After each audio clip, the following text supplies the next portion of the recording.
In today's video, I'm going to teach you how to fix the 403 forbidden error on Google Chrome.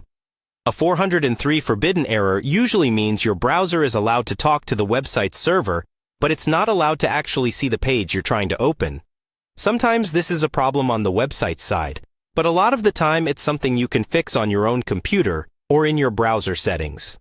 In this video, I'll walk you through several practical methods you can try, moving from the simplest to the more advanced. First, start with the basics. Close the tab that's showing the 403 error, open a fresh new tab in Chrome, and type the website address in manually. Make sure there are no typos or extra symbols in the URL.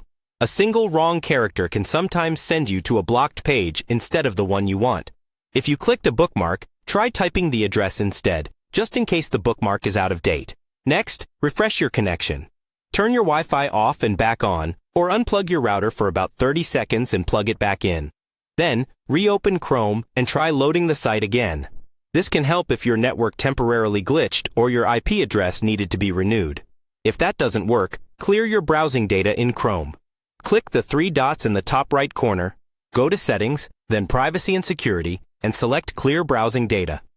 Choose a time range, like all time, and at minimum, clear cookies and cached images and files. Keep in mind this may sign you out of some websites, but it often fixes permission issues that cause 403 errors. After clearing your data, try opening the site in an incognito window. Click the three dots and choose New Incognito Window, then visit the same URL. If it works in incognito, the problem is most likely related to an extension or your normal browsing data. To check extensions, go back to your regular window, click the three dots, then Extensions, and then Manage Extensions.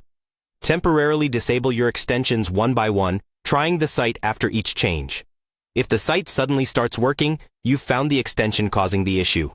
Leave it off or look for an alternative.